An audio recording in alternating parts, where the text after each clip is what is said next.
I would like to approach and discuss one of Martin Heidegger's most famous later essays or text, The Question Concerning Technology. This is a text that I approach from the perspective that you could say persons like Heidegger, or thinkers or philosophers or theorists like Heidegger, and there are a few, of his time, provided the basis of the distinction, acrimony, or amity of poetry and philosophy. Another one is Walter Benjamin, and they are European thinkers and a somewhat antagonistic perspectives of that time in Europe, leading up to the war, and of course what comes after, of which Benjamin did not survive. But both are thinkers, theorists, who pose kind of interrogative questions about technology and our survival. Both look at philosophy from a different perspective. I would think that Heidegger considers himself properly a philosopher, and that Benjamin, of course, is a philosopher posing philosophically significant perspectives, but he's also a critic of a most unordinary or extraordinary disposition. I want to mention that because these two thinkers in the European moment of technology and human survival, or humanity's endurance, these two thinkers both opened a basis of knowledge that poetry is something more than just fancy, frolic, verse, that poetry is actually a name for something far more significant to what enters into and shapes human knowledge and its conscious reflection and thought. I also see this from the perspective of Wallace Stevens. Wallace Stevens, I believe, works in a similar consideration of poetry and philosophy, and I think there are very strong implications in Stevens' work regarding technology and poetry. So Martin Heidegger, Walter Benjamin, and Wallace Stevens are very, very important places to come to understand the relationship that poetry has to philosophy and technology and human survival. A bit of historical context is important before we continue on beginning to read The Question Concerning Technology, and that concerns the position of their text in historical plateaus, portals, or openings where these interrogatives are posed. It is said that Heidegger began questioning technology in the way that he comes known for it in the late 40s and early 1950s. It is said that he begins this questioning in the 30s, particular to a few texts. Contributions to philosophy in the mid-30s. Then, of course, the principle of reason in 55 to 56, the question concerning technology, which is 1954. But he's also lecturing in the late 40s as well. So there is a work here that Heidegger does, and he recognizes it in the 30s. The same can be said for Benjamin. He begins writing. Of course, Benjamin doesn't live, but he doesn't survive the Second World War. He disappears, trying to flee, and ends up ending his life in the early 40s. But he had left to us the work of art in the age of its mechanical reproduction, The Storyteller, and other really, really amazing works that are dealing with the relationship between poetry, history, philosophy, technology, art. And so he's writing these things around the same time. And of course, I think what is not really known to scholarship or considered is the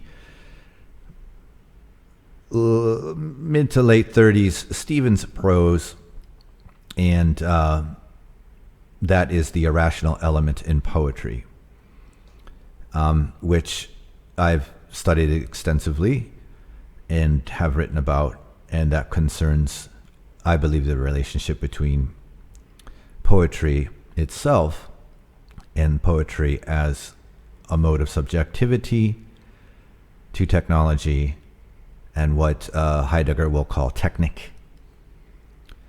So that's kind of the framework I'm working from, but today we're reading the question concerning technology, or at least some of it, and if we go into a second part on a third, then we will.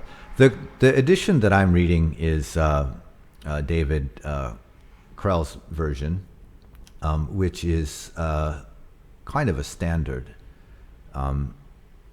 David Farrell Krell was the editor of Martin Heidegger's basic writings. This is the version I think was first published in the 70s and then in the 90s. In case you want to read it for yourself and then consult what I'm offering here. The text appears on page 308. So Krell has just a couple pages, and his summary is pretty good, although I think it could be updated. I should say as well that there is a contemporary framing here that I would like to add. And of course, that has to do with the advancements in artificial intelligence, the question of artificial general intelligence, and the expanse and access to things like ChatGPT and a variety of those other technologies.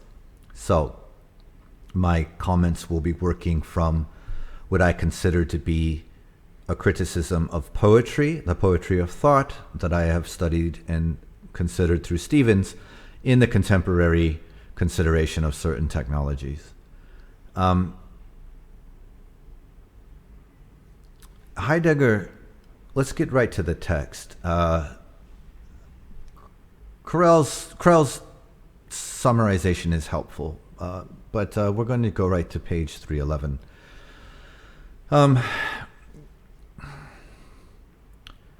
Heidegger basically wants us to know that the relationship to technology is free. If technology is understood in a particular way, and this way is remedial. What he's really concerned about is the essence of technology. He says technology is not equivalent to the essence of technology. And he has some ways to explain that, but he uses a tree, and that what pervades every tree as tree is not itself a tree. That can be encountered among all the other trees. So the essence of tree is as many trees. It is uncountable in the sense that every tree, right, known or not yet known. He also says the essence of technology is by no means anything technological. So if we want to understand the essence of technology, which is what he wants us to understand, we cannot just be dealing with the technological, right? So that's the problem he begins with. The technological is not necessarily the essence of technology, because everything that is technological would thus be the essence, right?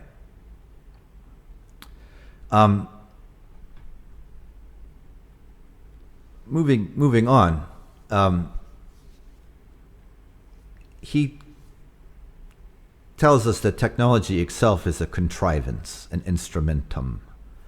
So he says, the current conception of technology, according to which it is a means and a human activity, can therefore be called the instrumental and anthropological definition of technology.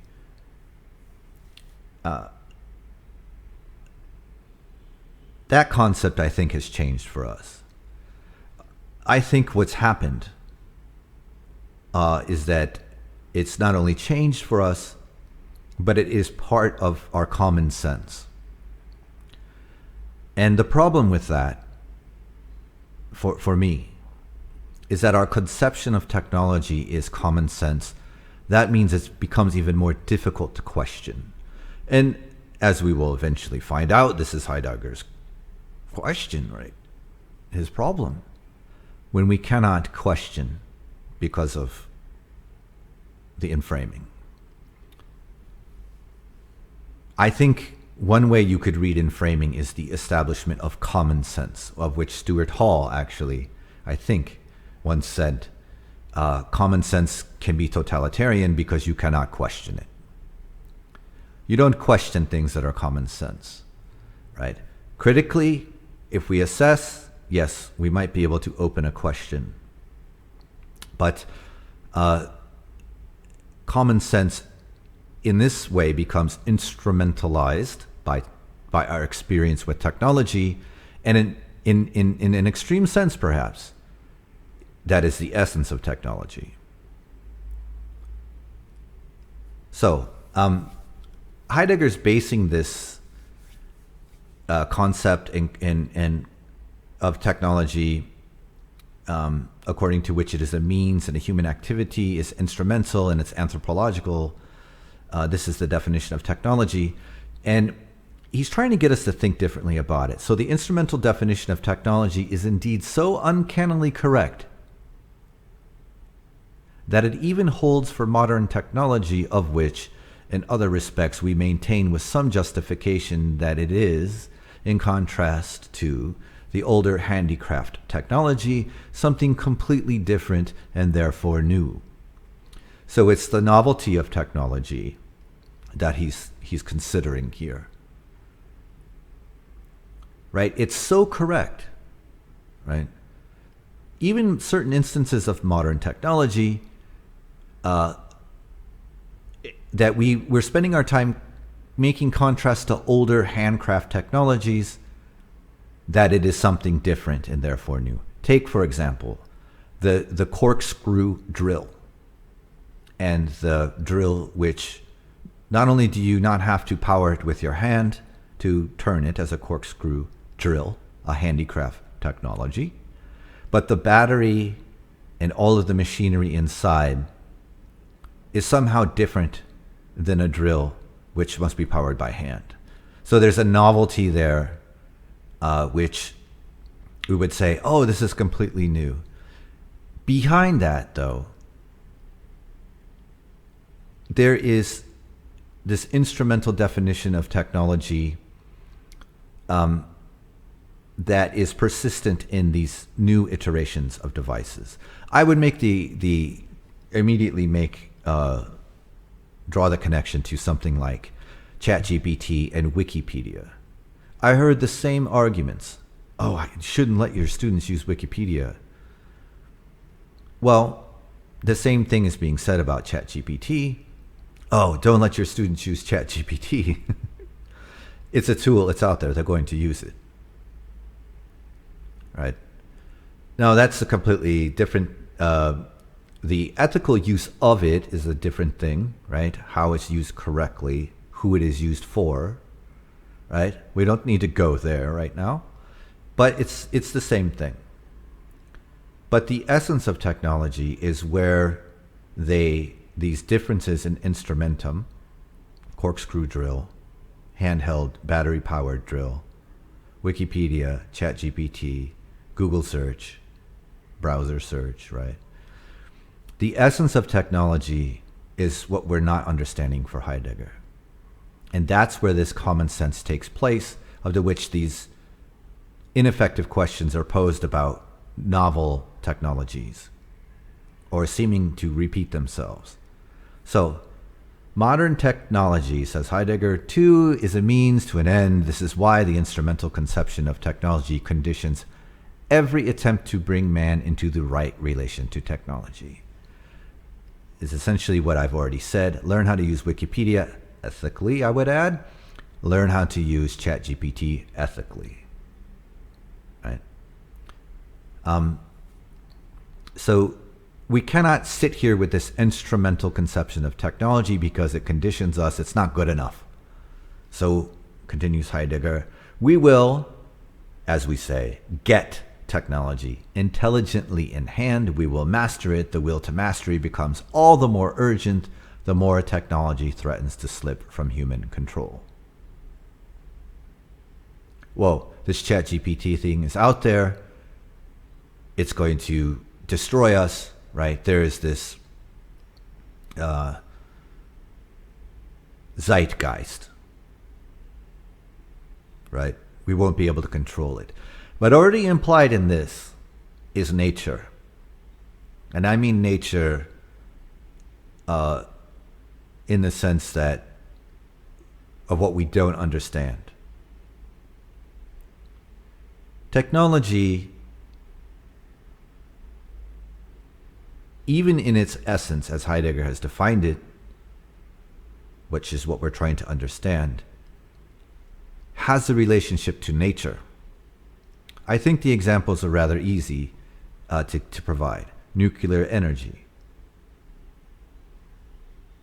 You split the atom and you have meltdowns and you have annihilative powers, right? Or any other kind of kinetic stuff, or using natural resources and destroying our atmosphere or polluting our environments. Every time we have a new technology, it threatens, right? It threatens. So that is the kind of the problem with the will to mastery, right? So the correct instrumental definition of technology, says Heidegger, still does not show us technology's essence. So even if we use something correctly, if I can render Hubble data from the telescope, and right, I can use this technology and I can see things I haven't seen before, that's not technology's essence, right? And in fact, Hubble misses things, right? So we're always behind if we're only focused on mastery of the instrumental. So Heidegger says we must seek the true by way of the correct. We must ask, what is the instrumental itself? Now, for Heidegger to do this, he has to look at the four causes, right? The first one is the causa materialis. The second is the causa formalis. The third is the causa finalis. And the fourth is the causa efficiens, right?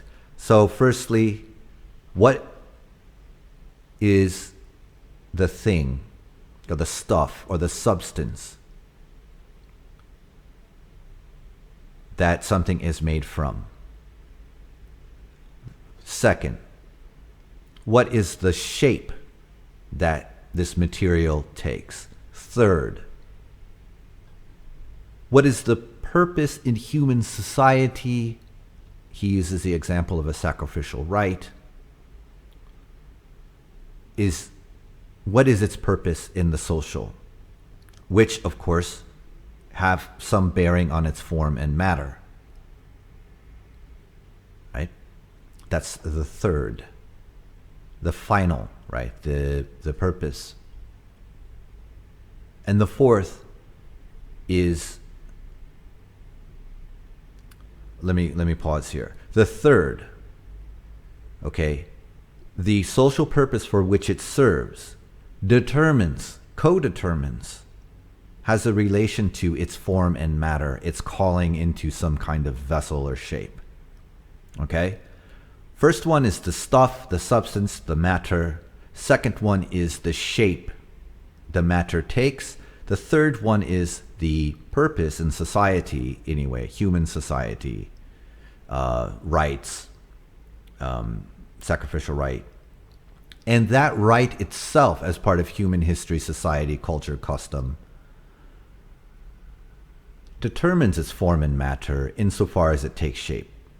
And then finally, the effect, right, the causa efficiens, which brings about the effect that is the finished actual chalice, he's using that example, and the one who makes it, the final effect, right? Whatever that is.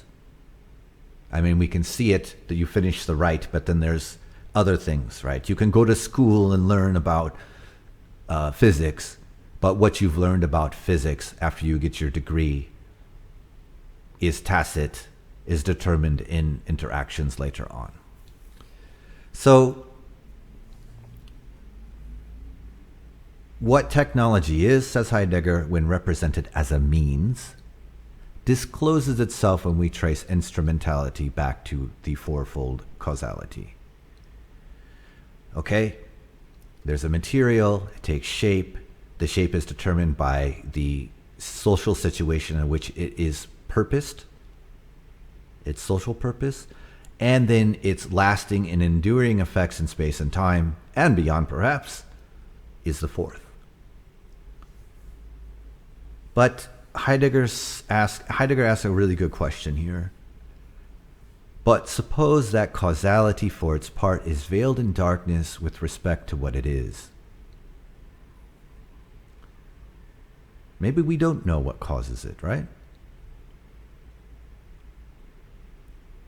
And I think here that Heidegger is talking about a fifth, perhaps, or a zero, or a unknowable thing, perhaps, which we can now link to the essence of technology and questioning, and the role of art as he sees it, and poetry. Says Heidegger, so long as we do not allow ourselves to go into these questions, causality, and with it instrumentality, and with this the accepted definition of technology, remain obscure and groundless. So what brings something into its existence as an object for a sacrificial rite, and the purpose of social culture, custom, and acts if we don't understand what underlies this, if we don't go beyond this, don't let your students use Wikipedia. Don't let your students use ChatGPT, right? Or don't understand that the hand drill and the battery power drill are the same, right? If we don't say to the once nascent hipster, oh, you're using a corkscrew drill. Wow, you're so interesting. Who doubles down on the counterintuitive novelty of the thing, right? You can't question that. Pretty slick, You see my implicit critique here of these things. I would say to my old colleagues, oh, how's that Wikipedia critique going for you now? I think this is one of the better strengths of Heidegger's text here that everyone can grab onto. Novelty reins us in. And we cannot question what that technology is without trying to even understand the essence of technology. Our purpose in society is problematized because a corkscrew drill or a battery-powered drill both achieve the same thing, but we look at them as novelties or counter to the novel, to be cool or to be an early adopter, as they say in the social sciences, right? An opinion leader, right? An entrepreneur can see the novelty of something, right? And the entrepreneur sees the novelty and seizes on it, right? But philosophy, for Heidegger, says, yes, but you don't understand the essence of technology. And in fact, because you don't understand this questioning, you are instrument of the exponential increase in distribution of technology, its pervasity, its pervasiveness in everything that is now linked to technology. This is technik, right? So I'm on page 315 now of Krell's version of the question concerning technology and other writings by Heidegger. It gets detailed and it gets a bit difficult for those who are not long-term readers of philosophy.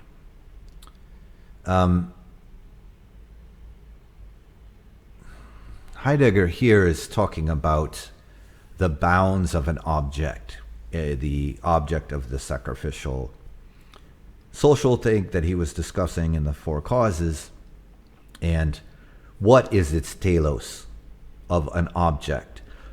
Telos meaning its absolute final end, right? Which he says is often translated as the aim or purpose and misinterpreted, right? He says that telos is responsible for what as matter and what as aspect are together co-responsible for the object that one makes, right? Its end is already written in it. I don't exactly agree with this, right? But he has this view of objects. So finally, there's a fourth participant in the responsibility for the finished sacrificial vessels lying before us ready to use. Again, the cup or the object of ceremony are right. And that's the silversmith, the person who makes it, the one who creates the object. Because in the work that he does, the creative, the poiesis in a way, brings about the finished object as if it were the effect of making, and that the person who makes it is not the causa efficiens, is not the one that determines what this object is going to do beyond himself, right? And this is important. Take arguments for gun ownership. Some people say, guns don't kill people, people kill people. Now, I'm not saying Heidegger has a position on gun control, But essentially, that's what he's saying, right? That there isn't any connection anymore here to the silversmith, right?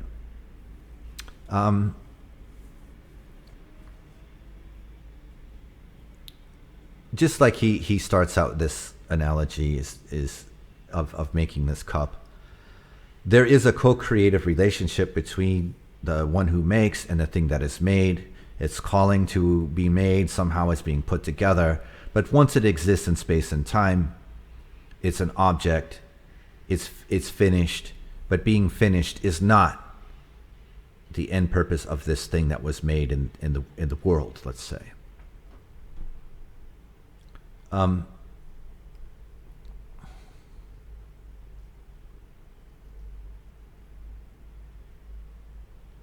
Heidegger thinks, by way of a sort of summary, he says, today we are too easily inclined either to understand being responsible and being indebted moralistically as a lapse, or else to construe them in terms of affecting. What is our relationship to something, right? What is our responsibility in moral lapse, right? To a gun if it was used to kill someone else. And just because we made it, and let's say we didn't even sell it, we are the manufacturer, what is our moral lapse, right? I think that's a bit more complicated because of lobbying and all of this stuff. But I think you see the point here, right? There's a kind of, I don't know, Heidegger here is a bit, I think you can kind of see his political positioning here. What he's trying to talk about, though, what he's trying to get to here on page 317 are the four causes and modes of occasioning, as he says. They're at play with what he calls bringing forth.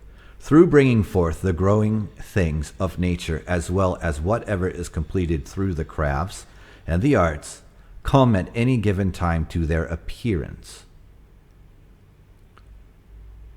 And he wants to know, how does this bringing forth happen, be it in nature and handicraft and art? I've already sort of touched on it when I was describing the four causes. And Heidegger gets a bit into his philosophy here, which would take forever to read. But after he goes through that, it's aletheia he talks about, right? The truth of something and unconcealment, right? He says this of bringing forth. Bringing forth brings out of concealment into unconcealment. Bringing forth appropriates only insofar as something concealed comes into unconcealment. So essentially what this is that there is a kind of bringing forth of something. It could be colored with the will of mastery, but it's different because it exceeds social purpose. It exceeds the artificer. This bringing forth comes into that sight of that object and the artificer. It is made, it has a purpose, but it conceals and unconceals. It's unconcealed when it's brought forth, and then it's concealed as to what it does, right?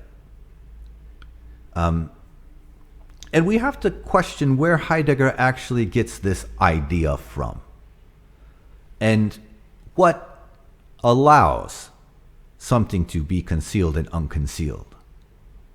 It's not Heidegger's idea alone, far from it, right? But he has this particular terminology that a lot of people got quite watery and fond for, or fetishize even in their writing. But this is simply the point. As concealment and unconcealment and the bringing forth of an object is concealed and unconcealed in the text of Heidegger as well. Whatever that is, we call it poetry itself. Right?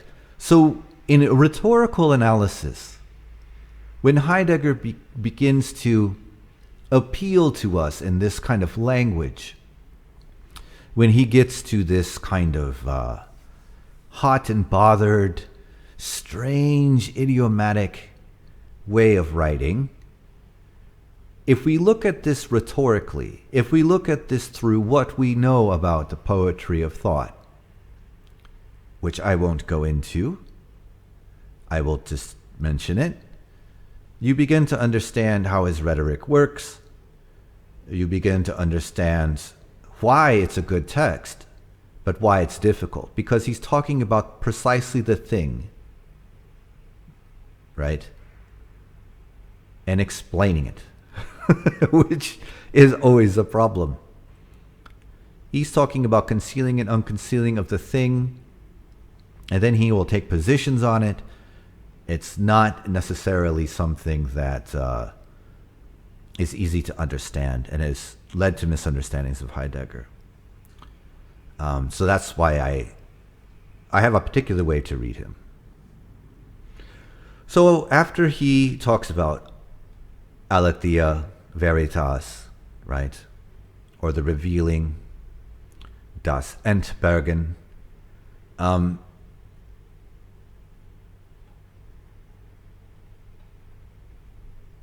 he questions then, well, where have we strayed to, right? We're questioning concerning technology, and we have arrived now at aletheia, at revealing. What has the essence of technology to do with revealing? He says everything. Again, essence can be every tree as so far as there's trees. The telos of all trees are the trees that have yet to exist, and the accounting of all trees together, right? And concealment and unconcealment has to do with the guarding of the full purpose of something, beyond who makes it, beyond the object itself, beyond the culture and society at which it ends. So everything has to do with the essence of technology and what gets revealed. Again, if I'm creating something with ChatGPT, right? What is revealed and not revealed? What is revealed and then concealed? What am I concealing when I use that? Well, Noam Chomsky might say, in fact, he just did. He has an amazing lucidity, this man. What would he say? We're concealing our own ability to think. We're lazy. And I don't disagree with him, right? What's revealed to us? The answer. The answer is revealed to us. It's like defeats the purpose of reading a novel. It defeats the purpose of playing a game. You've already won. There's no play. There's no interaction. There's no relation of concealing and revealing, which gives us something else. This is Heidegger's point, right? Every bringing forth is grounded in revealing. That's what Heidegger says. Bringing forth indeed gathers within itself the four modes of occasioning, causality, and rules them throughout. Instrumentality is considered to be the fundamental characteristic of technology. If we inquire step by step into what technology, represented as means, actually is, then we shall arrive at revealing. The possibility of all productive manufacturing lies in revealing. It's not the end.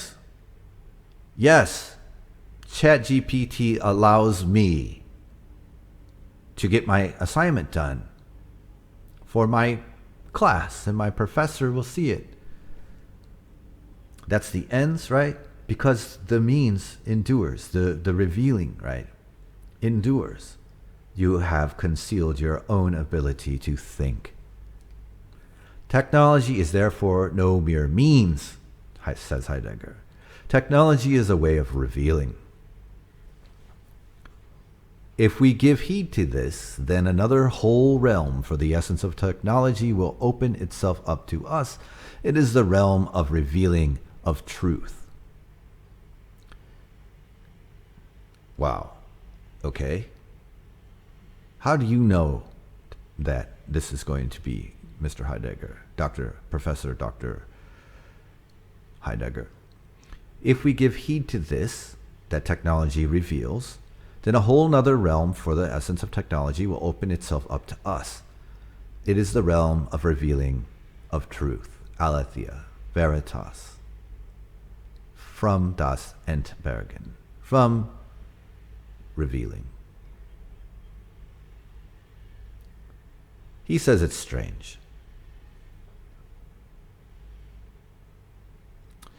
He thinks it's strange. And it's a matter of what the Greeks call techne. He says techne is the name not only for the activities and skills of the craftsman, but also for the arts and the minds of the fine arts.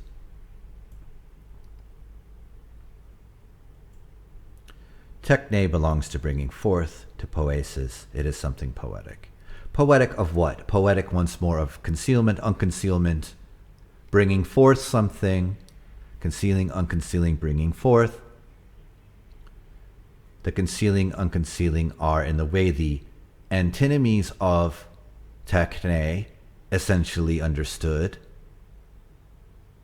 and therefore poetic, because it's incommensurable with the ends. Something else he says. Techne's link to episteme, meaning technology's link to knowledge. Both words are terms for knowing in the widest sense. They mean to be entirely at home in something, to understand and be expert in it. Such knowing provides an opening up. As an opening up, it is a revealing. So, techne, knowledge, there is a revealing in knowledge. He also says techne is a mode of aletheia. It reveals whatever does not bring itself forth and does not yet lie here before us, whatever can look and turn out now one way and now another.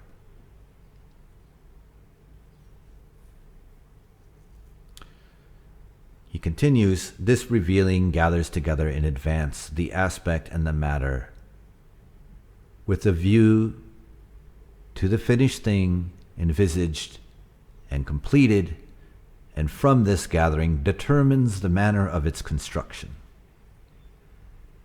Thus, what is decisive in techne does not at all lie in making and manipulating, nor in the using of means, but rather in the revealing mentioned before. It is as revealing, not as manufacturing, that techne is a bringing forth.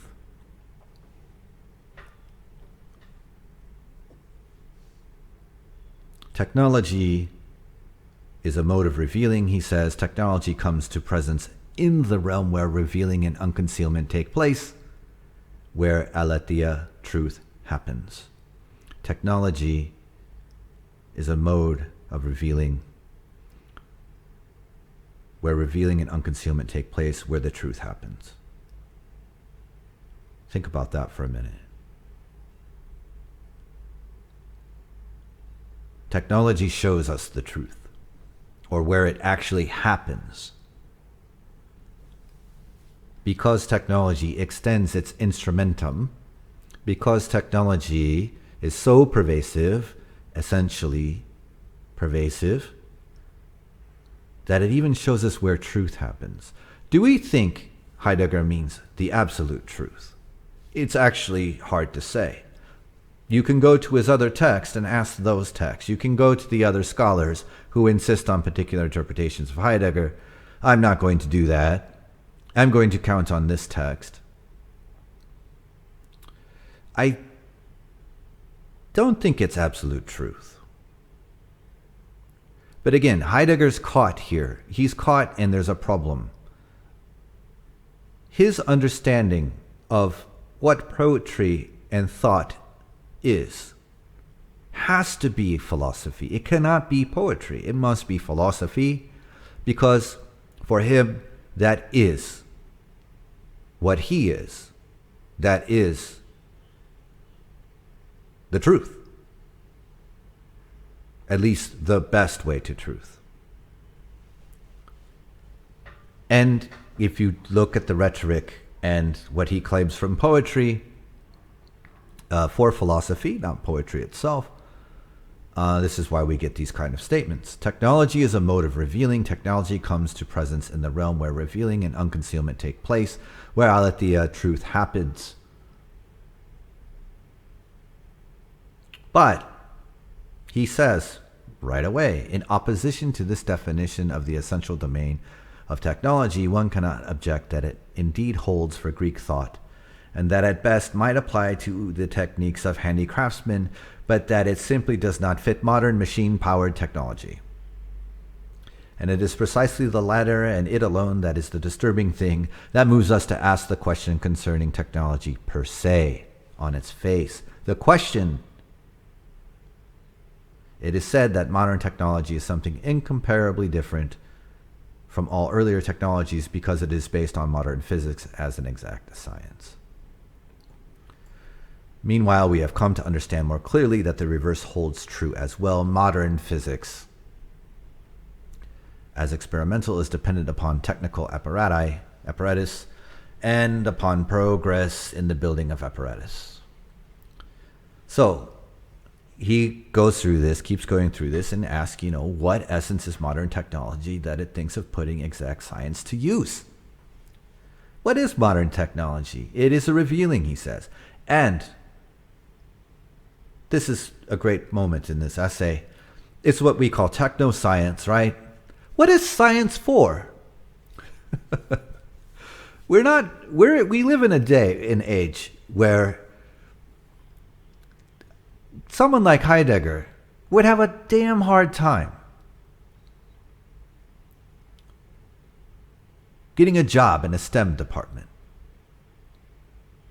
Of what essence is modern technology that it thinks of putting exact science to use? Of what essence is modern technology that puts exact science to use?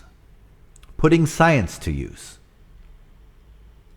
If my thinking when I use ChatGPT is concealed by technology or revealed by technology, if it controls it,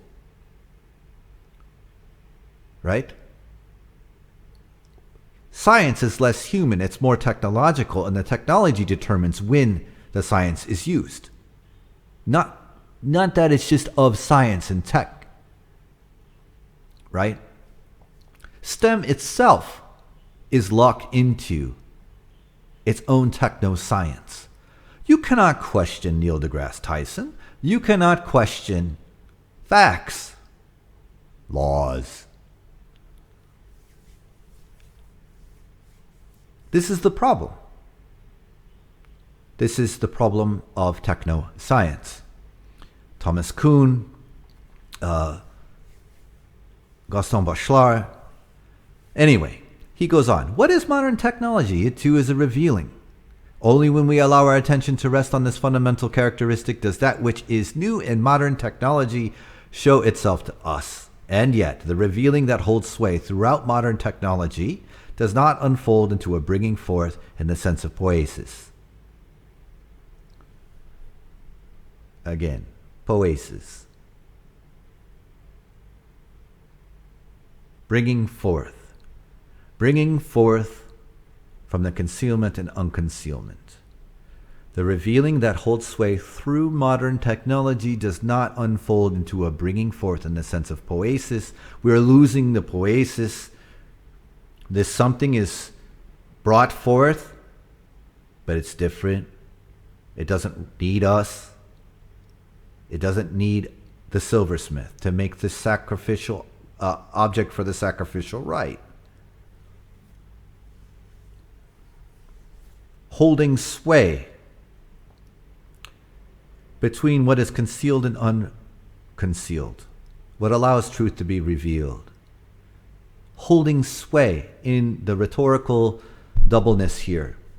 What is moving, opening and closing, holding sway, what is perhaps influential in an enframing, in the establishment of a common sense,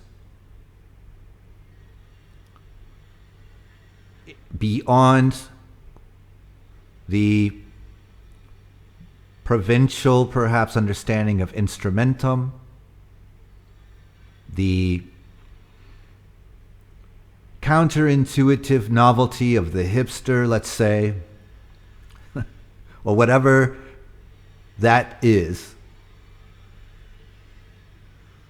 the leaping from novelty to novelty, the opportunist, the venture capitalist, the sycophant, the entrepreneur. Oh, I found something novel, I'm going to exploit it and move on to the next novelty.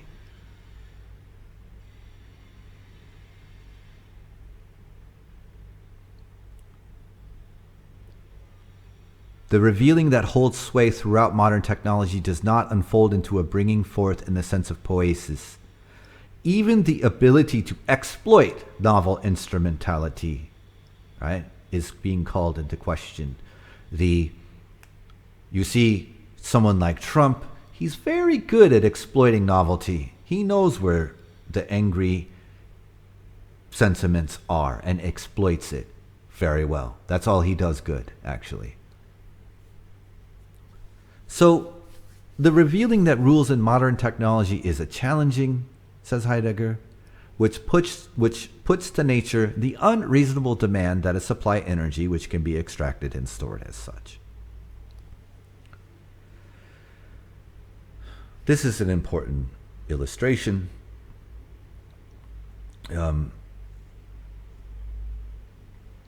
He says, doesn't a windmill extract energy too?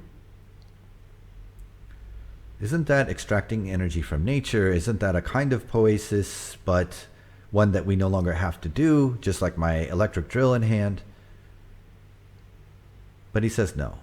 The windmill does not unlock energy from the air currents in order to store it, right? It just conducts. It conducts, it shapes. But he says this, and I'm on page 320. In contrast, attractive land is challenged in the hauling out of coal and ore. The earth now reveals itself as a coal mining district, the soil as a mineral deposit. The field that the peasant formerly cultivated and set in order appears differently than it did when to set in order still meant to take care of and maintain. Ethically, right? He continues. The work of the peasant does not challenge the soil of the field. In sowing grain, it places seed in the keeping of the forces of growth and watches over its increase. But meanwhile, even the cultivation of the field has come under the grip of another kind of setting in order, which sets upon nature. It sets upon nature. It challenges nature.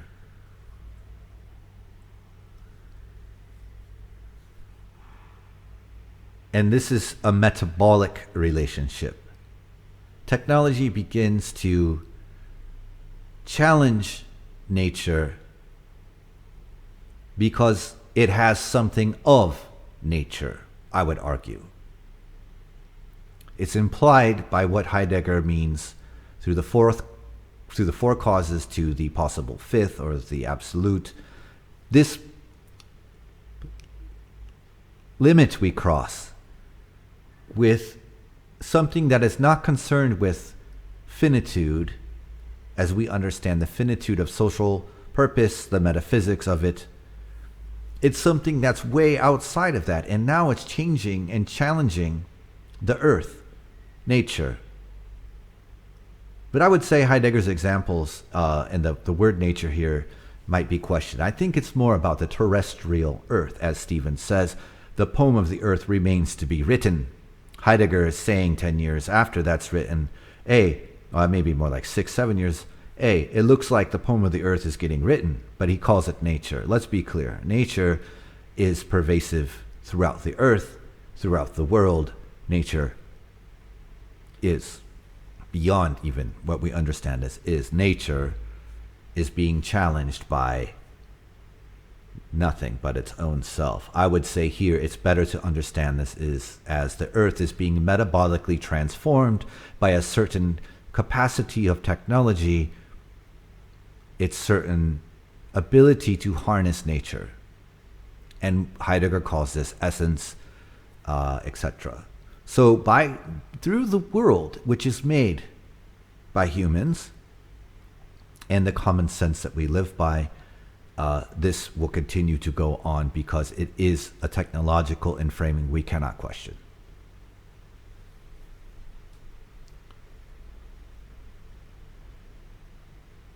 Page 321, the setting upon, is what he calls it, that challenges the energies of nature is an expediting, and in two ways.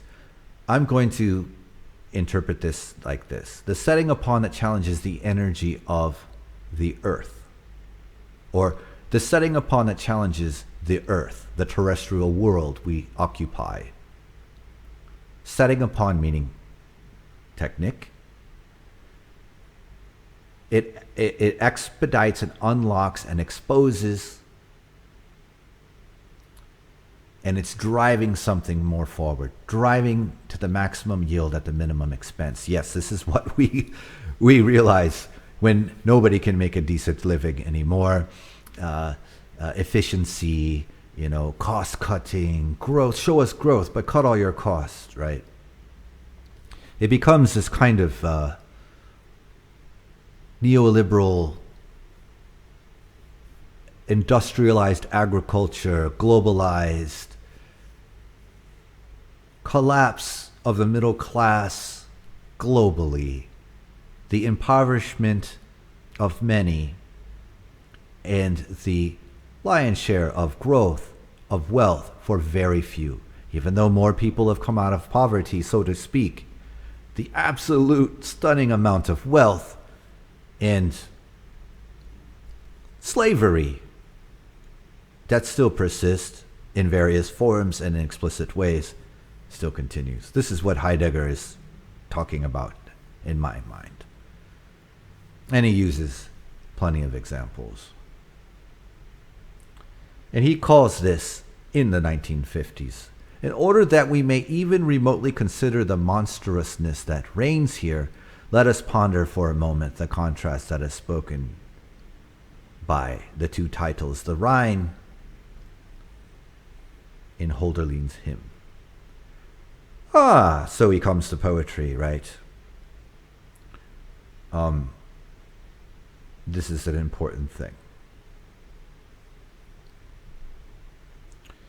The revealing that rules throughout modern technology has the character of a setting upon, in the sense of a challenging forth.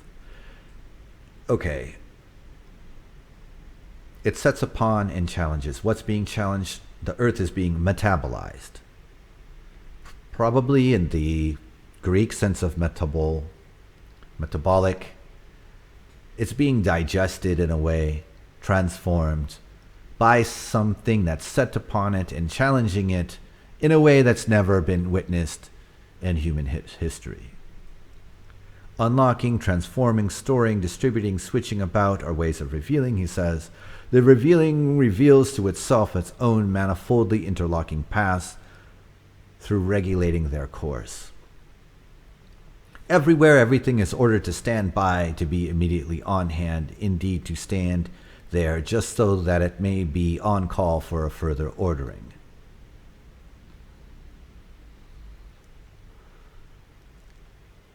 Everywhere, everything is ordered to stand by, to be immediately on hand, indeed to stand there just so that it may be on call for a further ordering.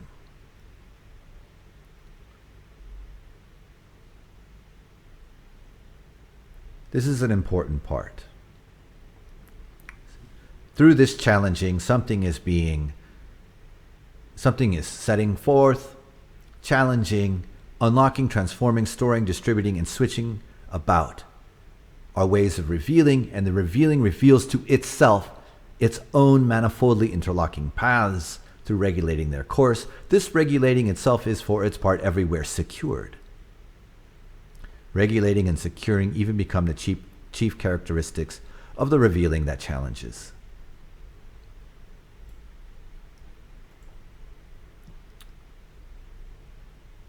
Wow, it's revealing. Wow, it's novelty. Yes, but it's just a tool. No. Don't use it. Use it. Be a conservative. Be progressive. Be liberal with technology. Embrace technology. Embrace the change. Embrace technology. No, that's not really what's going on. The revealing reveals to itself, okay? If you just think technology is instruments, if you just think technology is something to exploit as a venture capitalist or an entrepreneur, you want to be some token entrepreneur because you'll get money. You want to be a sycophant or a fan or exploit, take advantage of. You're still not getting it.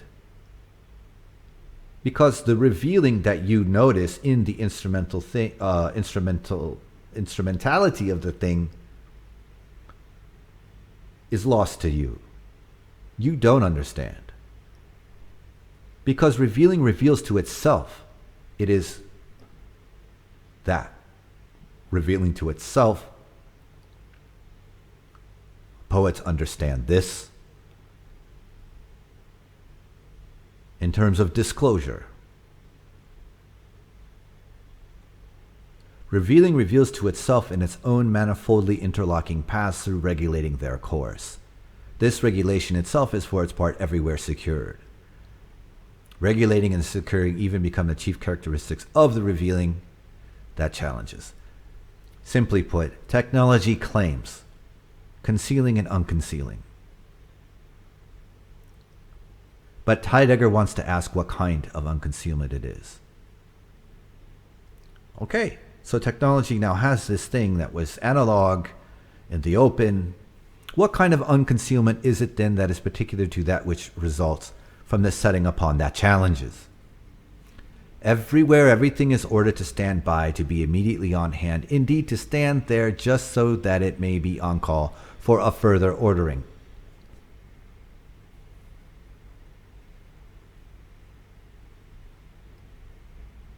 And what happens? What's being on call for a further ordering?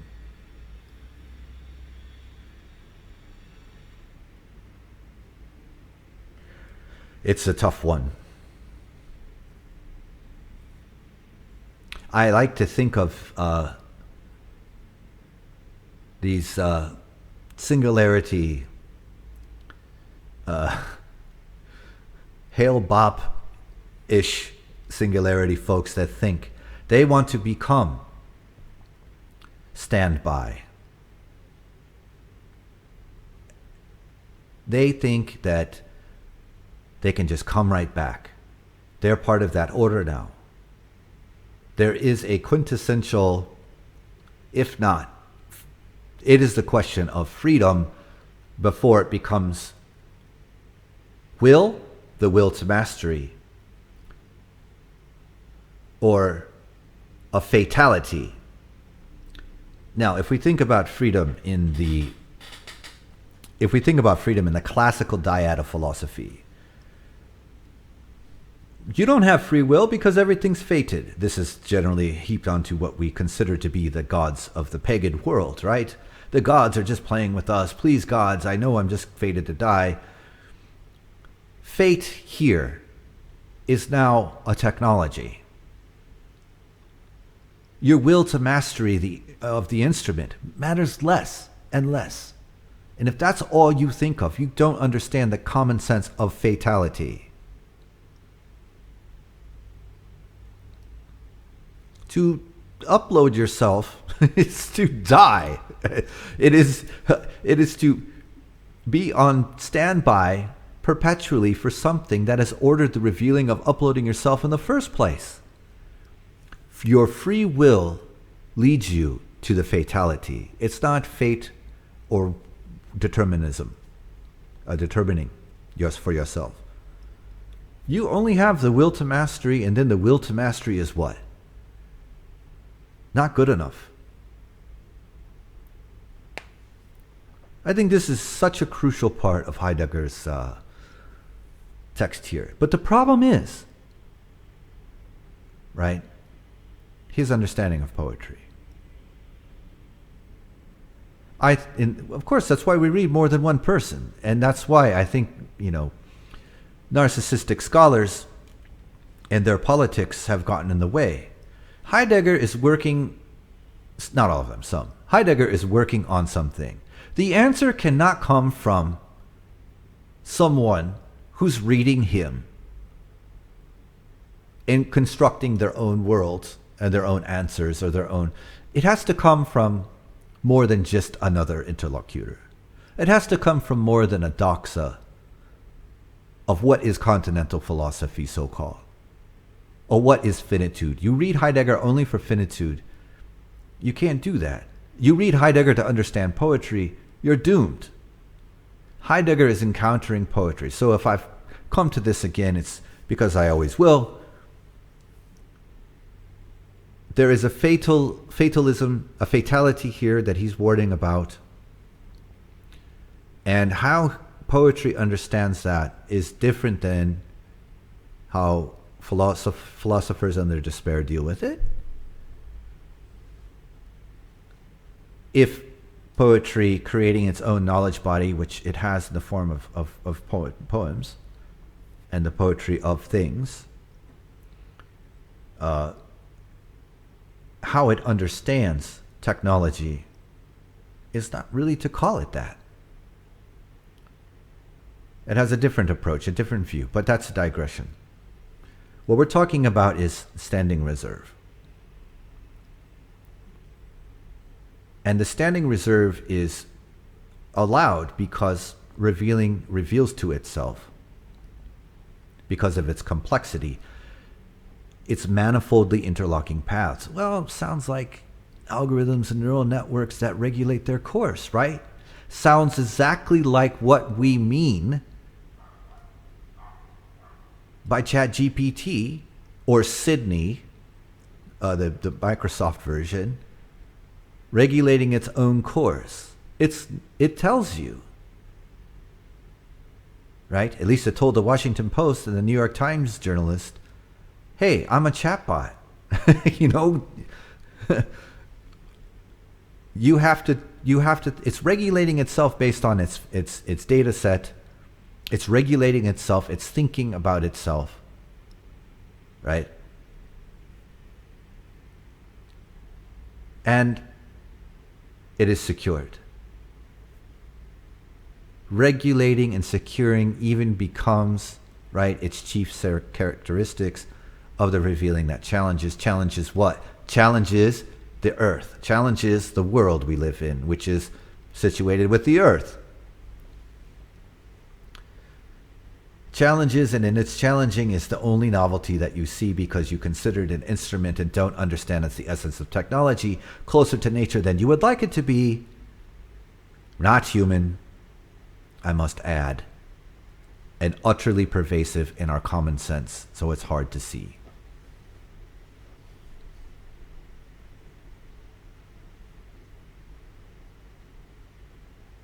I think this is a good time to take a break.